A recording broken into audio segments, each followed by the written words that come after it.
So a couple of teams are dealing with a lot of injuries right now, with one in particular now preparing to navigate around a banged up position group and a suspension that just got confirmed today. Well, that's why trade options are being explored, as their head coach confirmed it's getting pretty thin out there. So I've got to talk about that. The Falcons dealing with some pretty concerning injury news of their own, additional trade rumors prior to the deadline, and more right after.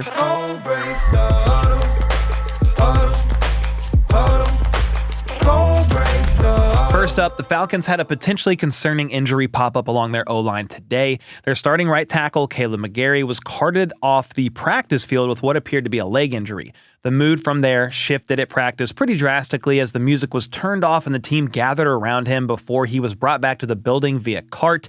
As of right now, there's no update, but he's going to receive an MRI and we should know more from there.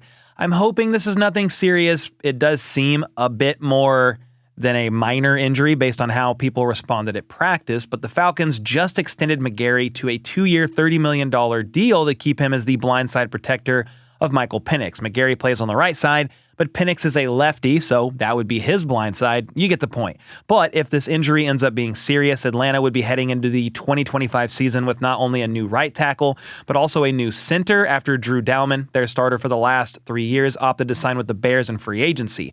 On top of that, their swing tackle, Storm Norton, just underwent ankle surgery today, and according to Adam Schefter, he's expected to miss about 6 to 8 weeks. I wouldn't be surprised if he started the season on the PUP list, which would cause him to miss a minimum of 4 games. Changing centers, losing your blindside protector, and then your swing tackle is certainly not ideal for Michael Penix as he's heading into his first full season as the starting quarterback.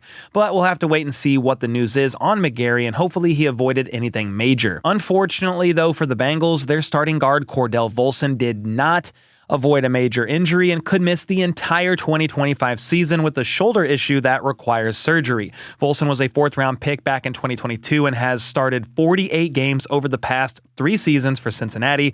And after watching Joe Burrow get tossed around on multiple occasions during their preseason game on Monday night, there has to be some concern there for that offensive line right now. They did draft a guard in Dylan Fairchild this year in the 3rd round, so most likely he's going to be starting along that line or working in as one of them come week 1. They also had Dalton Reisner in for a visit recently, but he's also visiting with the Seahawks and Steelers before he makes a decision. So we'll see what happens there, but I know a lot of Bengals fans want Reisner to come back to town ASAP and sign on the dotted LINE.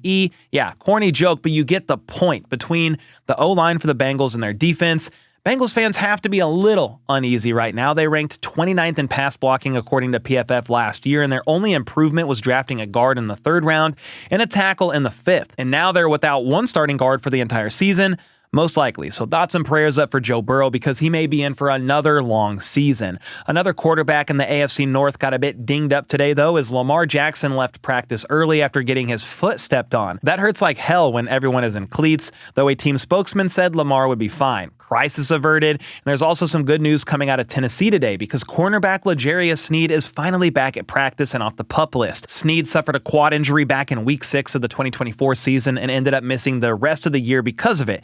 Apparently that issue is behind him, but the focus lately has been on rehabbing his knee that he had surgery on back in May. The recovery process for that has kept him out of OTAs, minicamp, and all of training camp as he was on the PUP list. But the Titans activated him off that today, which I just mentioned, and he was out there at practice moving around pretty well from the video clips I saw, which was a great sight to see. As a Chiefs fan, I'm always rooting for the former Chiefs legend, L'Jarius Sneed. The Titans invested a lot into Sneed too, trading a 3rd-round pick for him last offseason before signing him to a 4-year, $76.4 million extension. They did not get much of a return on their investment last year, but hopefully he can stay healthy this year and make an impact for that defense. Next up, the Chicago Bears just made a pretty significant investment into their backup quarterback, Tyler Bagent. Agent Bagent himself, who will be sticking around through the 2027 season after the Bears signed him to a 2-year, $10 million deal that's worth up to $16 million after incentives. It's not the most money in the world, but that's pretty decent money for a QB2. Bagent signed as a UDFA in 2023, which is why he's eligible for an extension just 2 years into his rookie deal. Caleb Williams is obviously the QB1, presumably of the present and future, but Bagent has shown flashes in his limited playing time and has been solid in the preseason this year, so it never hurts to have a quality backup, especially when it's a younger player like Bagent who can develop under new head coach Ben Johnson. It's one heck of a come up for Bagent, who went to a D2 college and earned his spot on the roster after going undrafted and got rewarded now with a pretty decent amount of money for him and his family. He was visibly emotional during his presser today, talking about his extension and what it means to him. He's come from little, and now he gets to kind of share that with his family. It was a really heartwarming interview, to say the least. Now, if we flip over to the other side of the ball, Bears cornerback Terrell Smith has been ruled out for the entire 2025 season with a torn patellar tendon. It's not a complete shocker, as he was carted off the field in their preseason game on Sunday with what appeared to be a pretty severe injury. He wasn't a starting corner for them, but he was reportedly having a good camp and was most likely making the roster. Smith was a 5th-round pick back in 2023 and has started in 6 games over his first 2 seasons in the league. Now his 2025 will be spent on injured reserve as he rehabs and aims for a return in 2026. And then with the regular season soon approaching, teams are urgently looking for ways to improve upon their rosters, especially the ones dealing with injuries at certain position groups. With that said, there's a few teams that have popped up as ones to watch for in a potential wide receiver trade.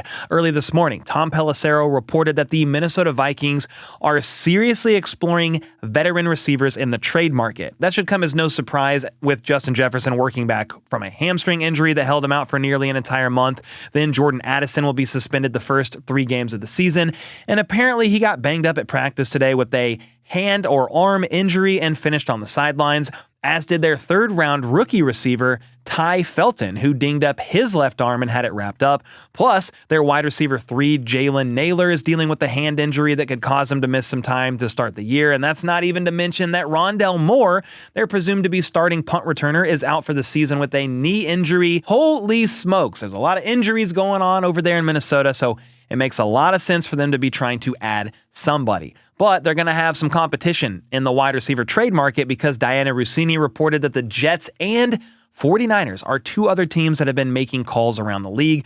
The Jets started training camp already pretty thin at receiver, with the guys behind Garrett Wilson being Josh Reynolds and Alan Lazard. Then there's Tyler Johnson, 2nd-year receiver Malachi Corley, and rookie Arian Smith. A lot of unproven guys, and no disrespect to Lazard or Reynolds, but I would not consider either of them to be a high-end wide receiver 2. For the Niners, it makes sense for them to be gauging the market, with Brandon Ayuk likely starting the year on the PUP list and missing at least the first 4 games of the season. Then Jawan Jennings hasn't practiced since late July with a calf injury, so his status for week 1 is up in the air right now. Plus, Ricky Pearsall has a history of hamstring issues in his short career, including one that kept him out of a chunk of training camp.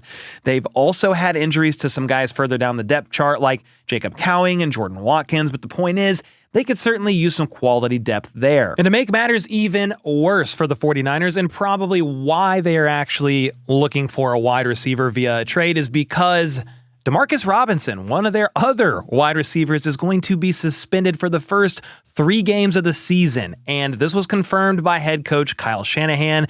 They can appeal, but this is what they have been expecting and preparing for, per Ian Rappaport himself. And it's been a while, so I almost forgot about this, but the suspension stems from the DUI arrest that he had in November of 2024 when he was with the Rams, and ended up getting sentenced to 36 months of probation and fined just under $400 after pleading no contest to the misdemeanor count of driving under the influence of alcohol. So they were preparing for this, expecting it, just didn't know when this would happen and how many games he would end up suspended. So yeah, just one reason of many more why the 49ers need some wide receiver help, especially to start the season. Well, holy smokes, breaking news. The 49ers might have not really solved their wide receiver issues, but they did add some depth in getting former Chiefs 2nd-round pick wide receiver Skyy Moore. It is for a 6th and 7th round pick swap. That is all they're really getting. The Chiefs were not going to get much out of Skyy Moore, okay? He was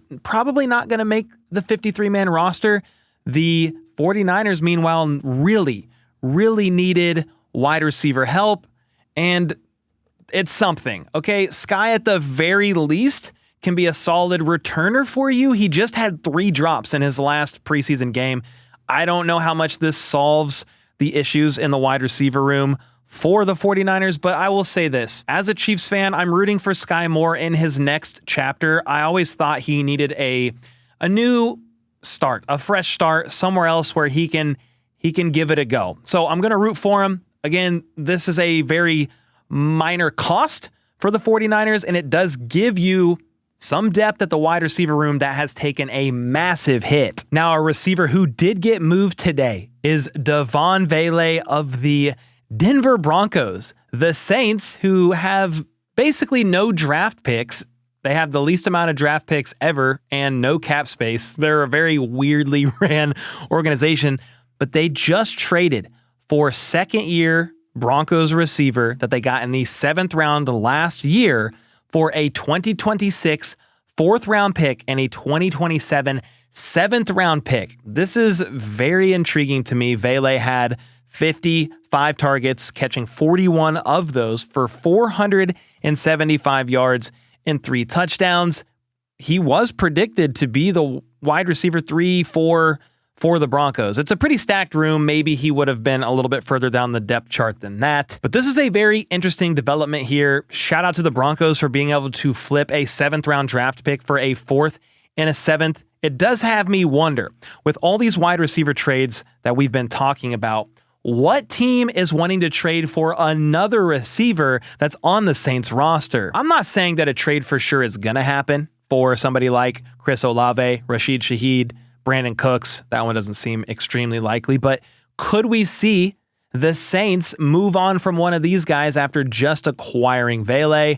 I'm not sure, but it's pretty intriguing considering they're not extremely banged up like some of these other teams at the position. You guys got to let me know your thoughts in the comments down below. What kind of dominoes you think are going to fall from this trade, kind of beginning everything else here. Anyway, we'll see what happens here soon. And with that, I'll see y'all next time.